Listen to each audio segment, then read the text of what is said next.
Ikulu ya Tanzania haikaliki baada ya ujumbe wa Boniface Mwabukusi kupasua nchi ya Tanzania mara mbili. Ujambo na karibu kwa taarifa zetu za Kenyascope. Katika saa ambazo familia bado zinatafuta majina, miili na majibu, mamlaka zimeharakisha simulizi la amani na utulivu kama tiba ya haraka. Lakini nyuma ya msamiati huu kuna ukweli mzito na ukandamizwa ambao ni mauaji ya halaiki dhidi ya Watanganyika ambayo yamefungwa kwa ukimya uliopambwa na propaganda, huku wakikisogezwa pembeni kama kero ya kisiasa. Kauli ya mwanasheria na mtetezi wa haki za binadamu Boniface Mwabukusi inavunja pazia hilo, ikielekeza lawama kwa uongozi unaokimbilia ratiba ya uchaguzi na maridhiano ya juu badala ya kukabili chanzo ambacho ni ukweli, haki na uwajibikaji. Tukio si la uharibifu wa mali tu. Orodha zimekusanywa kwa ufanisi: miti, mbao, misumari, vituo vya mafuta, magari na maduka yaliyoharibiwa. Lakini orodha ya waliopoteza uhai au kujeruhiwa kwa risasi imeachwa bila uthubutu wa kitaasisi. Taifa linahimizwa kuimba nyimbo za msiba wa harusi, na ni nyimbo za harusi msibani, mchanganyiko unaoashiria mkanganyiko wa maadili ya uongozi. Na katika mkanganyiko huu, heshima ya uhai wa mwananchi inafutwa taratibu, ikibadilishwa na hesabu za mali na taswira ya utulivu. Msingi wa lawama ni mabadiliko ya vipaumbele. Uhai wa raia hauonekani kama kipimo cha uongozi, unawekwa chini ya vitu na alama za utendaji.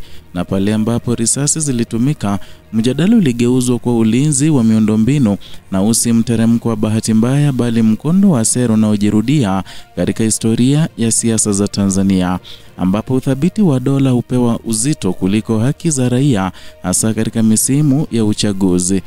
Kauli inasisitiza kuwa onyo lilotolewa kabla ya maafa, lakini halikusikilizwa, na badala ya mwafaka wa kidemokrasia kulikuwa na mbiu za ratiba. Huu ni mwendelezo wa mantiki ya utulivu wa gharama yoyote iliyojengeka tangu awamu za awali, ambapo mikutano, maandamano na sauti za upinzani zimekabiliwa na mkono wa chuma.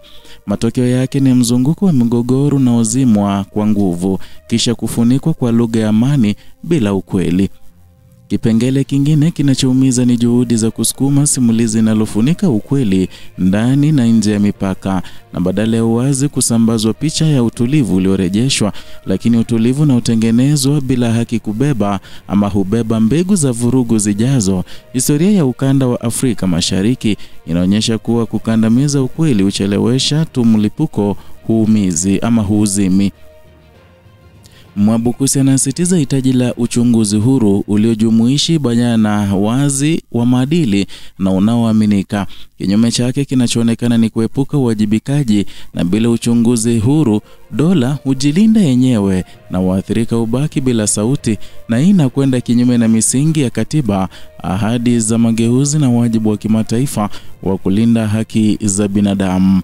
Na katika msiba huu, vijana wamekuwa wahanga wakuu, wakikabiliwa na ukatili wa vyombo vya dola kisha kupuuzwa wanapotaka kueleza mahitaji yao kwa taifa. Hawakusikilizwa kuhusu mustakabali wa nchi wala taratibu za mazishi ya wapendo wao. Kukosa kusikiliza kizazi chenye nguvu kunahatarisha mshikamano wa kijamii na uhalali wa kisiasa kwa muda mrefu.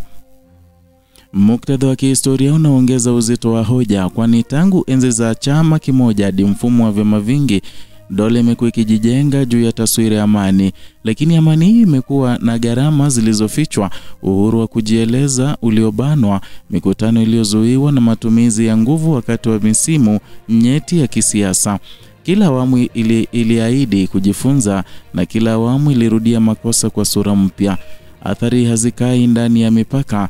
Mashirika ya haki za binadamu ya kikanda na kimataifa hufuatilia mienendo hii kwa karibu. Washirika wa maendeleo huweka masharti ya uwazi na uwajibikaji, na kila kisa kinachofunikwa huongeza ufa katika uaminifu wa kimataifa. Taifa linalojivunia amani linapokaa ukweli linaweka katika hatari ya kujitenga kisiasa na kiuchumi. Mwito wa maridhiano na umegeuzwa kuwa njia ya mkato, lakini maridhiano yasiyoanza na ukweli ni mpango wa kupooza hasira, ni kuponya jeraha, kinapocheleweshwa uchochea hisia za kutekelezwa. Uwajibikaji unapokosekana, basi huu huunda utamaduni wa kutojali uhai, na ndipo kauli ya amani na utulivu inageuka kwa kisingizio cha kurejesha mzunguko wa ukandamizaji.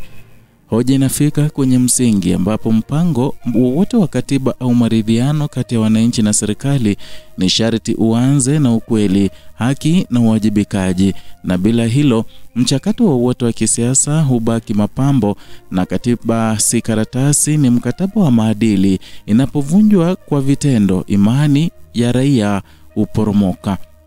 Kukubali simulizi la utulivu bila maswali kuna gharama. Ukimya unapozoeleka, vurugu huonekana kama kawaida, na wakati ujao orodha ya mali itapanuka, orodha ya majini itaendelea kukosekana, na taifa litafundishwa kuomboleza bila kudai, kuimba bila kuuliza, na kusahau bila kuponya. Hatima ya Tanzania iko katika njia panda. Njia moja ni kuendelea kufunika damu ya kwa lugha ya amani, kuhesabu vitu badala ya watu, kuahirisha uwajibikaji hadi kesho isiyowahi kufika. Njia nyingine ni kukabili ukweli bila woga, kusimamia haki bila upendeleo, na kuwajibisha waliohusika bila kujali madaraka. Na kila kuchelewa tunazidisha jeraha la kitaifa. Kila propaganda inachelewesha uponyaji, na kila ukimya unaacha alama kwa kizazi kijacho, alama ya taifa lililochagua utulivu wa muda mfupi badala ya haki ya kudumu. Haya yote yanakuja baada ya makovu ambayo yaliibuka baada ya uchaguzi uliopita, baada ya mamia na maelfu ya watu wanasemekana kuuliwa, huku serikali ya Tanzania ikikataa kutoa idadi kamili. Vile familia za wengi wa wale walioaga dunia baada ya maandamano ya tarehe 29 Oktoba walikosa miili ya kuzika.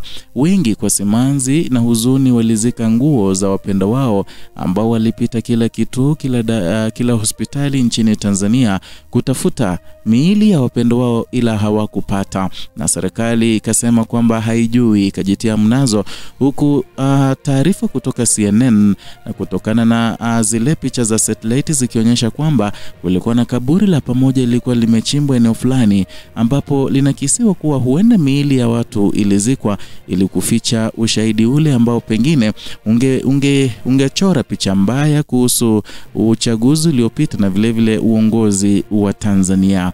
Ni mengi ambayo yanazidi kuibuka baada ya Samia kuteua kundi ama komiti moja ambayo itakuwa inachunguza yale yote yaliyotokea, komiti ambayo ama kikundi ambacho alikichagua yeye mwenyewe, na kinazua ishara na kinazua maswali mengi kuhusiana na uhalisia wa jambo hilo. Ni hayo tuliokuandalia siku ya leo kutoka hapa Kenya Scope, na kutokana na ujumbe wake Boniface Mwabukusi ambao umewasha moto katika ikulu ya Tanzania.